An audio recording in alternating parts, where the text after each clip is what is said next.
السلام علیکم، آپ دیکھ رہے ہیں خراس آج، میرا نام مبشر لقمان ہے۔ کل آپ نے دیکھی تھی یہاں پہ ایک پریس کانفرنس، ایسی پریس کانفرنس 45 منٹ چلی اور سڑکیں سنسان ہو گئیں پورے ملک کی، اور بچے اور بوڑھے جو ہیں وہ گھروں میں دبک کر بیٹھ گئے اور بتایا گیا کیا کس قسم کی خوفناک سازش ہو رہی ہے، اور پھر رات کو 10:05 پہ وہ سازش بے نقاب ہو گئی۔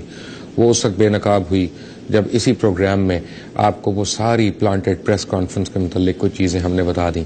آج میں صبح کو دیکھتا رہا، 2 سب سے زیادہ بکنے والے اخبارات میں انگریزی اور اردو کے، کہ بھائی کہیں تو اس پریس کانفرنس کا تذکرہ آئے گا، نہیں آیا، کیونکہ اگر آتا تو وہ ٹیپیں بھی سنوانی پڑتی یا ان کی ٹرانسکرپشن بھی لکھنی پڑتی جن کا میں نے ذکر کیا تھا یا جو میں نے سنوائی تھیں، اور میرے پاس تو 55 منٹ کی ٹیپس ہیں، میں نے تو 4.5 منٹ کی کل سنوائی تھی، چند منٹ کی آج بھی سنوا دوں گا آپ کو، تشنگی باقی ہے نا کیونکہ، لیکن کیا ہے کہ آج میرے پاس وہ فون نمبرز بھی آ گئے ہیں جن سے کالیں کی گئی تھیں، ان افراد کے نام بھی آنا شروع ہو گئے ہیں جنہوں نے کالیں کی تھیں، بڑے بڑے سینئر ایگزیکٹوز ہیں میڈیا میں، بڑے بڑے یعنی مایا ناز ان کے کارنامے ہیں، اور سب سے بڑا کارنامہ یا سب سے لیٹسٹ کارنامہ جو ہے وہ ایک پلانٹڈ پریس کانفرنس ہے۔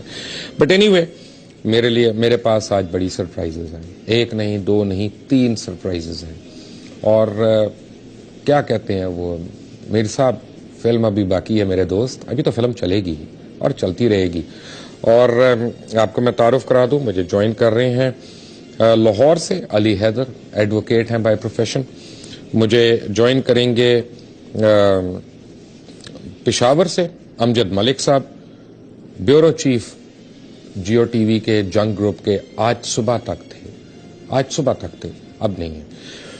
اس کے بعد مجھے جوائن کر رہے ہیں خالد انصاری صاحب آڈیٹر ہیں بائی پروفیشن، اور انصاری صاحب آپ کا میں پورا تعارف کرا دیا تو ابھی بڑے لوگوں کے جو ہے نا وہ ہاتھ سے چائے گر جائے گی، آپ ذرا تھوڑی دیر صبر کر کے بیٹھیں۔ سب سے پہلے شروع ہوتے ہیں کل کی، جہاں پہ ہم نے فلم کی حصہ چھوڑا تھا نا، آج اس انٹرول کے بعد کچھ ٹیپیں سنتے ہیں کل کی پلانٹڈ پریس کانفرنس سے پہلے کی، اور جس طرح وہ بھونڈے انداز سے کی گئی، اور اس میں یعنی یہ باتیں بتانے کی کوشش کی گئی کہ ہم ان کے سوالوں کا جواب نہیں دے سکتے، لیکن ہم ان کی ذات پہ کیچڑ اچھال سکتے ہیں۔ ہم نہیں کیچڑ اچھالیں گے آپ کی ذات پہ۔ میر صاحب میرے پاس بھی ایک بڑی خاص ٹیپ آئی ہوئی ہے، میں نہیں چلاؤں گا، وہ آپ جو مرضی کر لیں، میں نہیں چلاؤں گا کیونکہ میں گری ہوئی حرکت نہیں کروں گا انشاءاللہ۔ تو لیکن یہ تو بہرحال پلانٹڈ پریس کانفرنس ہے، اس کی تو میں نے ٹیپیں سننی ہے، اور عوام کا حق ہے کہ وہ بھی سن لیں۔ ذرا آج دوبارہ سے سن لیتے ہیں کچھ چیزیں، پھر میں آپ کو نمبرز بھی بتاتا ہوں، نام بھی بتاتا ہوں۔ ہیئر دس۔ آج وہ آپ کے ادارے کی نا بڑی والی گاڑی آئی ہوئی تھی، جی وہ انتہائی بحالت مجبوری جب راستے میں وہ آیا، ٹھیک ہے، بولا میں نے کہا بھائی یہ پرنٹ والی مت لے جانا ہے وہ احتیاط میں نے اس کو تھوڑا آگے کھڑا کر دیا تھا تاکہ جگہ کے بالکل آگے نہ ہونا، تو وہ اللہ نے بچت کرا دی، تو انشاءاللہ آج بڑی ضرورت ملاقات ہوئی، اور جو بڑے والے صاحب تھے، بوڑھے صاحب، ان سے تو ملاقات نہیں ہو سکی کیونکہ وہ ہماری کیونکہ مصروفیت ایسی ہو گئی تھی، تو انشاءاللہ وہ کہہ رہے تھے کہ کل پرسوں ملاقات کریں گے۔ سلیمان صاحب کی طرح ہمیں ملاقات کے لیے بلائیں صبح 10:30 بجے، کل صبح انشاءاللہ 10:30 بجے۔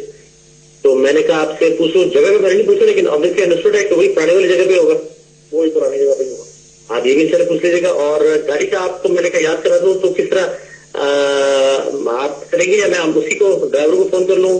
نہیں وہ تو رینٹ کر رہا ہے، ٹھیک ہے کروا کے آپ کو نمبر دیتا ہوں، بڑی مہربانی، ٹھیک ہے، چلے میں بہت شکریہ جی، بہت شکریہ۔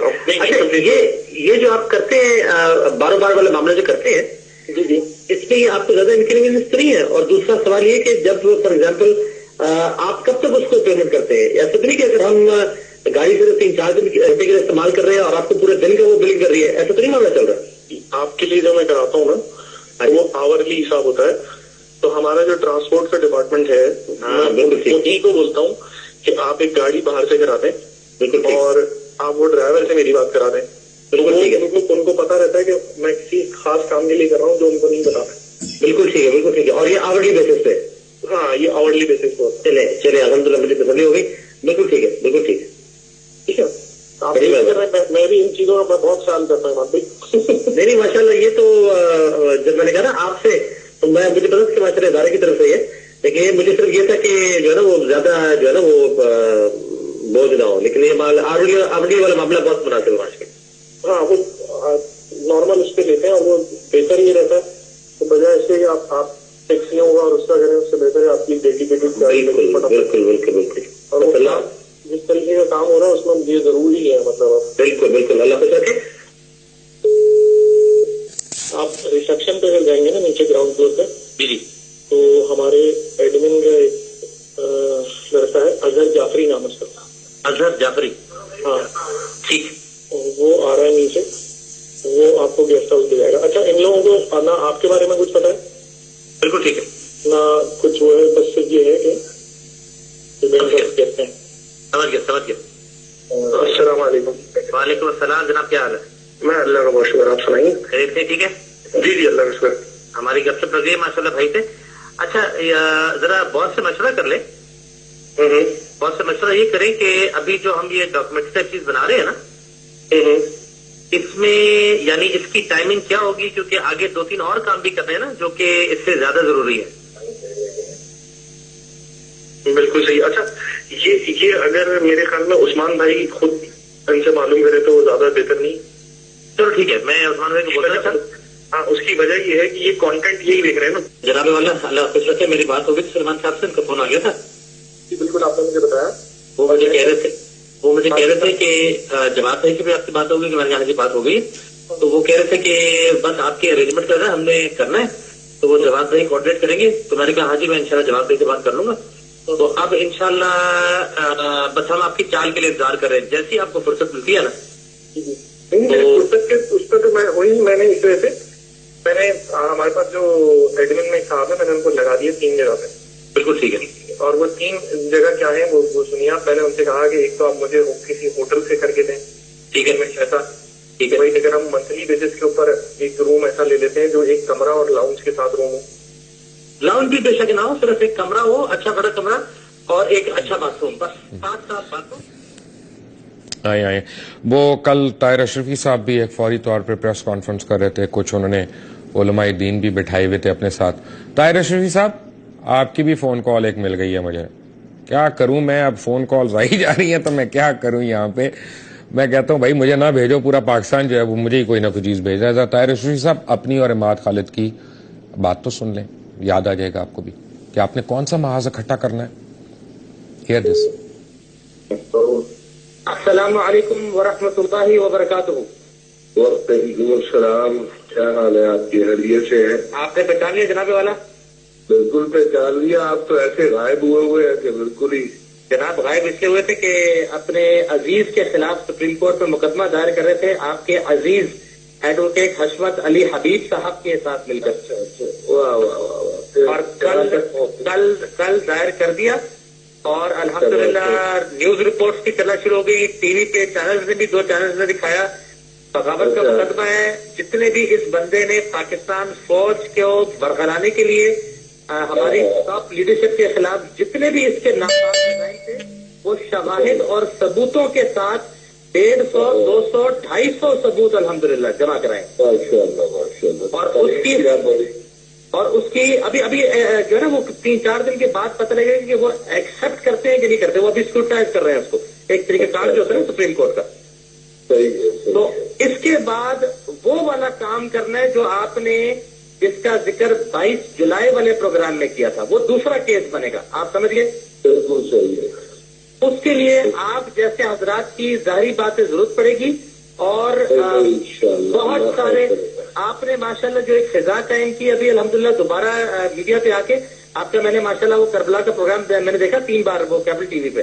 ماشاءاللہ بڑا مزہ ہے دیکھ کے. آپ نے جو بات کی اس سے مسلمانوں کے دل جڑیں گے, اور بڑا اچھا لگا. دوسرا, جب میں آپ کے علاقے میں آؤں گا میں آپ سے ضرور ملوں گا. اور اب یہ جو علماء اور مفتیان والا یہ جو نگر ہے نا, اس ڈگری پہ آپ نے ہمیں لے کے چلنا ہے انشاءاللہ. اور تمام مکاتب فکر کو آپ نے جمع کر کے ایک محاذ کھڑا کرنا ہے انشاءاللہ. اللہ خیر. میں نے آپ کو ٹویٹر پہ تو بھیج دیا تھا, آپ مجھے اپنا ای میل ایڈریس دینا ذرا.